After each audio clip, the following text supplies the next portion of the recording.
Hi, I'm Dr. Michael Reiner, your host of the Independent Doctors of Pahrump, a TV show that airs Monday night on Channel 46.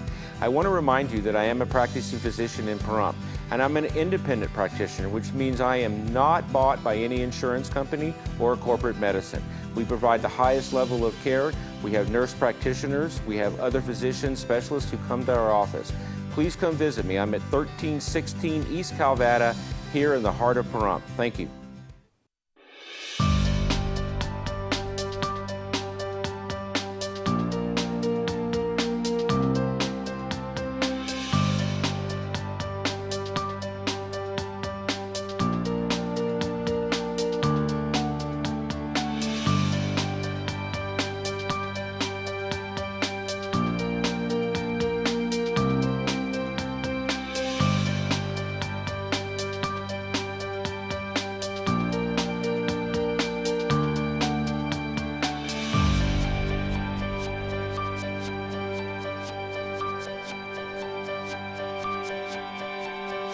Well, we can't have this show without talking about medical marijuana because it's such a big thing today. And certainly Chuck, before the break, was talking about the reduction in the amount of marijuana coming across the border.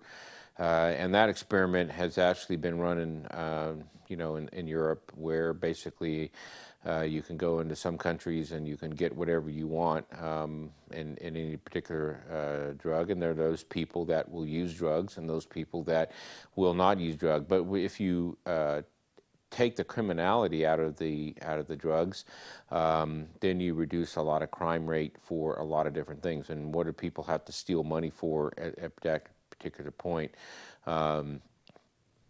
So I don't know what the feds really have a problem with, with marijuana. I think that maybe they're involved in the jokes about them being involved in the drug trade to some degree. Who knows?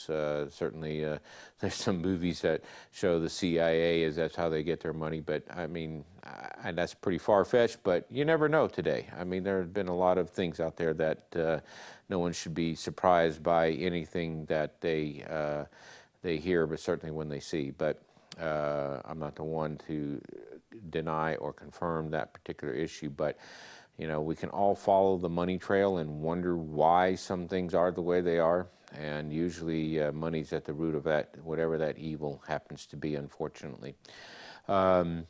But I do believe that the more I see people use marijuana in my practice, the more I become a believer in its ability to help them with pain, insomnia, anxiety, and certainly what could be better than to support a state that has figured out a way to let that particular happen and support that industry and not support the pharmaceutical industry, which is not in our favor. And I do believe that the pharmaceutical industry is raping us left and right. Just look at the difference between medications overseas and in poor countries and what we pay for them over here. I don't think the attorneys really have anything better to say about that because pharmaceutical companies, when they actually come out with a new medication, they actually create a pool of money over there that they don't have to go to court. It's just basically if you had a bad outcome, you just be part of this trust fund to get a claim and get paid. I just, that whole idea about being personally responsible and those particular things. Yes, drugs do have bad outcomes. Drugs are dangerous. It is important for people to be aware of what they're putting in their body. And unfortunately, bad things do happen to good people. But in our society, it's not that it did happen, but who's going to pay me for that particular outcome? Marijuana probably gets away from all of that because there is nobody to go after if you have a bad outcome from marijuana. And actually, really, there are no real bad outcomes from marijuana other than maybe the effects of, some of the short-term memory and some of the other things that may be an issue with it. But if you're not sleeping because you're in pain, and if you have chronic anxiety, you probably don't have much of a memory either, because you're so overwhelmed by things, you can't really process the information that you need to process. So there needs to be a balance in that particular system too.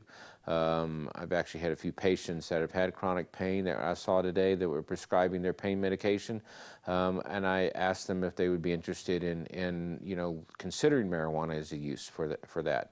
Most of them really hadn't really thought about it, but the amount of response I'm getting from and the amount of people that I'm seeing that are actually not filling their opioid medication, encourages me to talk about that with patients, because I think it's something that is still an individual thing, and it still would be as good. You can only know that when you try it, but a lot of people out there are experimenting with other people's marijuana, which, I don't encourage that per se, but I know that I'm never going to go online and say, well, or on the public and say, well, Joe has a prescription, so I took it. I'm never going to authorize that, because that's basically goes against everything that I've been taught and everything I teach. You come and you get that prescription, or you discuss your problems, and we come up with a solution for that. But I know it goes on all the time. That's not neither here nor there. But I've had patients who, we tell them to do this, and they decide they want to do something else. Well, where did you get your license to practice medicine? Follow the advice that was given to you, and that way we can make some intelligent decisions together about the outcomes, and look for alternative treatments to help you get to the best solution that's possible, and the best outcome that's possible for you and your illness. So, I just think that that patients should explore all options, and I do think the marijuana option is certainly becoming more and more of an issue. Is it a recreational product? Back in the day, alcohol was used to sedate people for surgery before they came out with other better products. I don't really encourage. It is a drug. I mean, it is a drug, and so if you're using drugs for a recreational issue, then you have an issue. You're basically altering your mind and your mood for a secondary gain that is not medicinal, and I think that crosses a line in the sand as far as I'm concerned. And that's my personal opinion. If you're using it for a medical purpose, just like euphoria with pain medication, if you're taking pain medication to relieve the pain, you become a functioning individual, because without that, you can't function. So therefore, the high that you may get is really not really something that you're looking for. You're looking just to be functional. So with pain and marijuana use, you tend to be functional. Now, one of the things I do have a problem with is the nanogram level at which the state is testing people for that. The 10 nanogram level in your urine is incredibly sensitive, and you need to be aware of that if you're out there using marijuana. The 300 nanogram test is the one that I would use to detect recent use within a certain day or two. And a 10 nanogram level could pick you up from, I think, weeks out. So theoretically, everybody using medical marijuana has chronic pain. They're almost using it every day if they need to.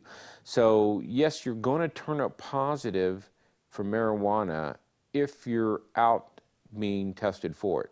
So I encourage you not to drive, encourage you not to do anything where you could ruin your ability to be able to get that relief, because it is linked together. They do link your driver's license to that, even though it's a separate card. You very much are going to be, if you make a mistake driving, if you fail to turn, and the police run your license plate, they're going to know you're a marijuana user, and they might pull you over and test you, and then the next thing you know, you're driving under the influence, even though you're not. And there have been plenty of studies that show that people function on levels of opioids that for the first time user would knock them into the next week. And so But on the other hand, marijuana, the 10 nanogram use is not a very reliable thing. I think a higher dose, 300 nanogram, would be what the state should use, only because it would detect real recent use. And that could be within a day or two. So everybody who has a marijuana card is going to test positive if they test you for marijuana. You can bet, I'll bet you on that. And that's if you used it within the last week, you'll have a 10 nanogram level, very sensitive test. So all of you marijuana users out there that are getting cards need to petition the state to actually think about changing that nanogram level. I don't know how that happens, but as more people come online to use marijuana, you need to look at that level. It is not a very good way to detect who is recently used and who is under the influence thereof.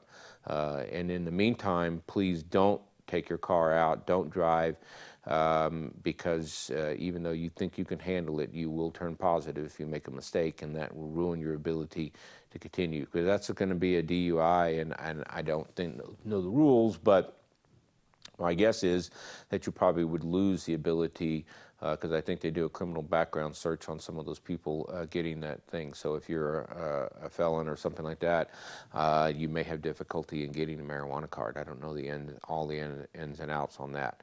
Hopefully now that the Grove is open and things have settled down, maybe we can get them on the show and they can help talk about that. But you know, the different strains and all the things that are out there, you know, and like you go into a pharmacy today. I was talking to a patient about this today. You go into a pharmacy today with your Percocet prescription or your oxycodone prescription. First of all, they won't have it in stock. They're going to make you wait 24 hours. Can you believe that? You're in pain. You're going to have to wait 24 hours to get your prescription. Then they're going to have to do whatever madness they do. But then they're not going to have it. But if you go into a marijuana dispensary, there are going to be people that are just standing there willing to help you, discussing what might benefit you. And they're going to look at, and they're going to talk to your ailments. They're going to get information. Even Ray said they may be asking too much information. But you know, the idea behind that is that they're basically maybe trying to get an idea of how to help you, but they're not going to look at you as a criminal. I mean, you realize that? I mean, how many people out there get their opioid prescription and they go to the pharmacy and they feel like they're a drug addict? Isn't that insane? That here you are, you've got a legitimate prescription from a legitimate physician for a legitimate ailment, and you feel like you're doing something wrong. That is absolutely insane. And I encourage everybody that if you're in that situation to fight that as much as possible. It has totally gone awry, and I just there are plenty of people that get by, they don't have any problems, or the pharmacy's profiling people, but you don't get that if you're a marijuana user, as so long as you're probably not out driving where your plates are being things. So we still have a long way to go with that, and hopefully over time this will evolve, and we'll see a society that can deal with it on a very constructive and what I call supertentorial level, to think about that and not call it dope, because there are a lot of things out there that truly are dope, and as long as you use marijuana for a medical purpose, I would encourage you to continue to do that. Okay, with that thought, we're done for tonight. Thank you for the callers, Chuck, Ray, and Louie. I appreciate you guys calling in. Hope to see you here next week. Have a great night.